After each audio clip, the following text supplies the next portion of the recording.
Hello and welcome to the Man Cave here at Wistful Vistas in beautiful suburban San Diego, California. Welcome family and friends to the Man Cave, a cluttered place but a happy place.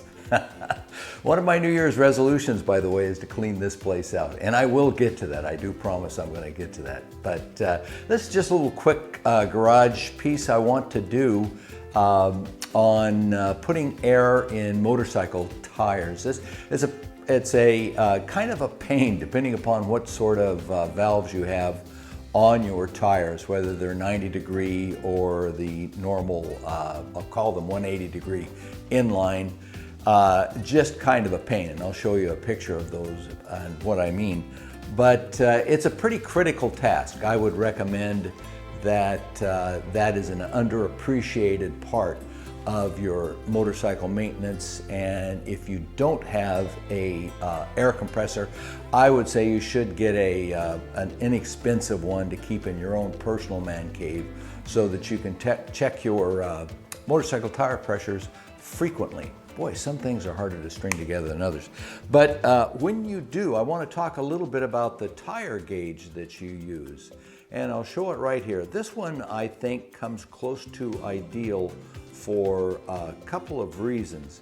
You'll notice that it runs from 0 to 65 PSI. Now this is a single scale. 0 to 65 PSI is about right because most tires are inflated somewhere, let's say from the low 30s through the mid 40s in PSI. A lot of tire pressure gauges you find are graduated all the way out to 120 PSI and sometimes even above. What's that mean practically to you?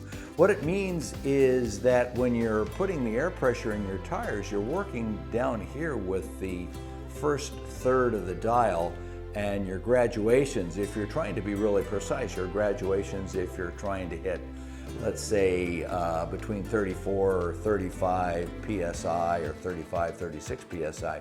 It's tough, it's a challenge to make that work out. So I recommended getting one graduated into the 65, 80 PSI, certainly no higher than 100 PSI. And if you can, find one that has a little hook, you can hang it handily by, and if you can, get one that will bleed as well as add pressure. This has got a nice soft brass end on it so you don't bang up the tires when you put the pressure into them. Now, interestingly enough, the two machines that I have are European, Italian actually, and those call for something like 33.26 in the front and 36 points. I'll put it down anyway. There's no way I'm calibrating that added air pressure down to 0.26. So I try to hit it like in between or something like that. That's a little bit on the aggravating side because tires on motorcycles having smaller volumes, when you take that air pressure off, you always lose a little bit of air pressure, and sometimes you feel like, gee, I lost more than I wanted to. So you put a little back on and you can get into a merry little chase. But my big piece of advice on this little short part of the pressure in your pressure in your tires is to get yourself a tire pressure gauge that is calibrated to a max of around, let's say, 70, 80 PSI. This one's the 65, certainly no more than 100. And look for a similar dial air pressure in bar or kilograms if you happen to use that scale. So, hope this little part was a little useful for you. I've got a part where I've added some air pressure to the Tuono, the most difficult to add the two that I have, and I'll show you what I mean about those tire valves being in one place or another. And I'll share with you the air compressor that I have and perhaps a little pluses and cons about that. Okay, so I'm going to show you my air compressor now. It's not particularly expensive nor fancy in any way. It's what's called an oilless air compressor. That is because it is air cooled. You don't need to oil it. It is by a company called Campbell Hausfeld, which in the US is a really old line air compressor manufacturer. It's wheeled, which makes it very handy. I can take it out and get the cars as well as the motorcycles. The downfall is there any downfall to one of these types of air compressors?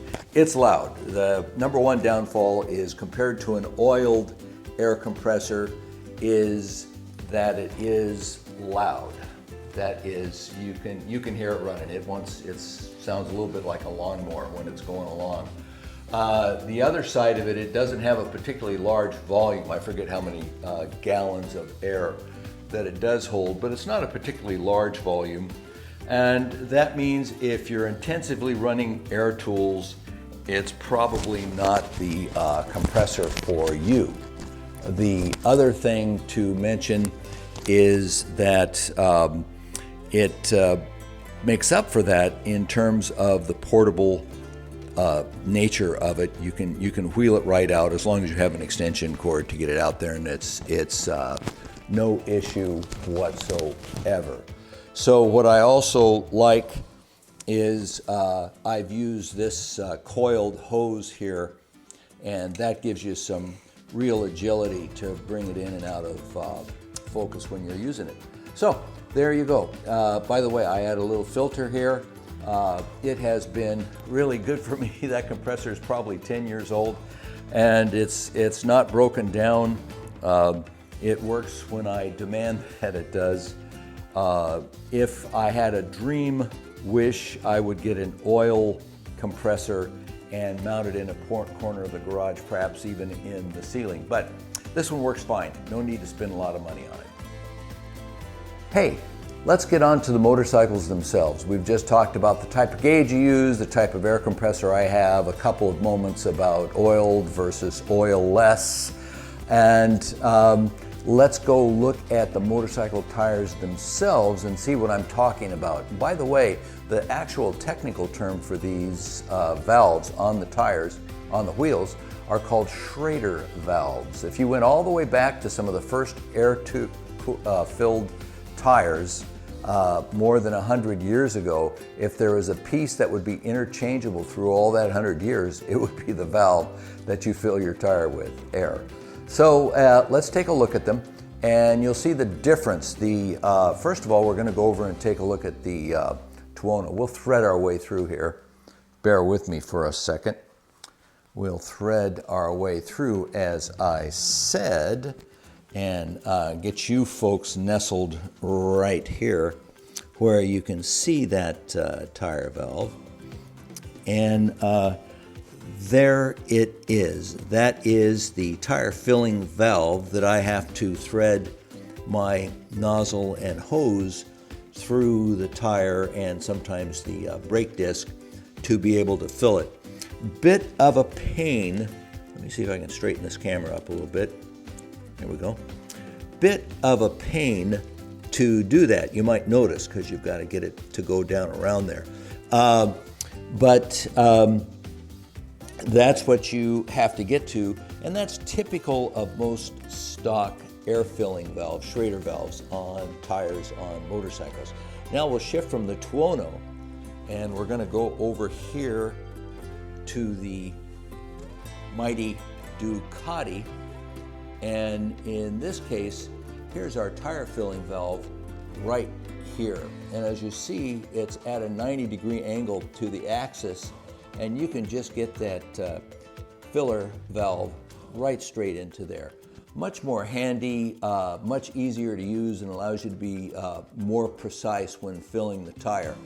I like this so much. I'm sorry I haven't done it yet on the Tuono, added this filler valve. I would say even at the stage of buying a new motorcycle, this would be one of the first things that I would do. Really makes life easier and tire pressure is so critical on your motorcycle.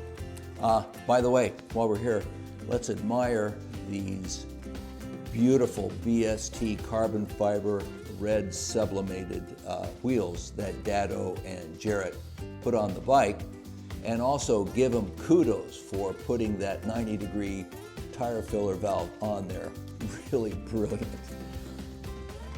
Makes your life so much easier. Now, when it comes to pressure gauges and things like that, I do have a bit of an edge because I worked for many years at a company called 3D Instruments. And in fact, we manufactured pressure gauges. Very proud of that.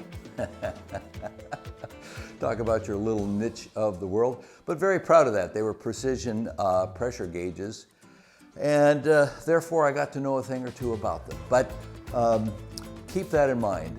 Recommending a compressor for your own personal man or lady cave, and those 90-degree filler valves, Schrader valves for your tires on your particular magic steed.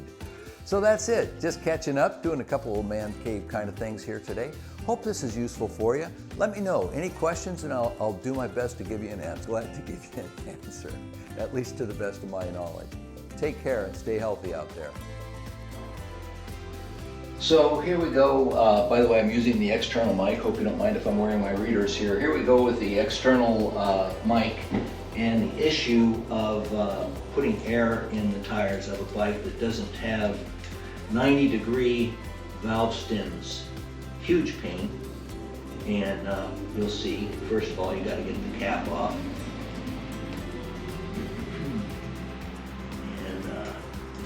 Keeping that from rolling its way to some obscure part of the garage is always a lot of fun. So now we thread this here. Let's see if we got air pressure. We do. Let's thread it down into here. Then get her all lined up. And now we have to get it down. You get it down over the Schrader valve. Do we have pressure in that? And we popped it off. So keep one finger on to hold it in place. 33.26 per the manual. Like my tire gauge is calibrated at 0.26, not. I would say that if you're going to be airing your own tires though, and you're looking for a tire pressure gauge, get one that has a scale towards the lower side of the pressure range, whether you're working in kilograms or bars. I think that it's more common to use bar or atmospheres in England, and on the continent, you folks still stick with the PSI. I'll show you this gauge face here up close. This is by a company called Griot's Garage, and what I like is you can bleed and add pressure with the same gauge, but you'll notice it tops out at 85 PSI with an inner calibration in bar, in atmospheres, and that makes it very handy because you're airing tires of any sort. You're not airing them up into 120 or thereabouts typically, unless you're an aircraft mechanic. So it's nice to have good resolution in what would be the lower levels of the gauge. And typically gauges are calibrated to have their highest accuracy across about the middle 90 degrees of movement. So a little giveaway knowledge for you there. Take it, use it wisely. I'm going to do the rear tire now, but I'm going to spare you my contortions to get there.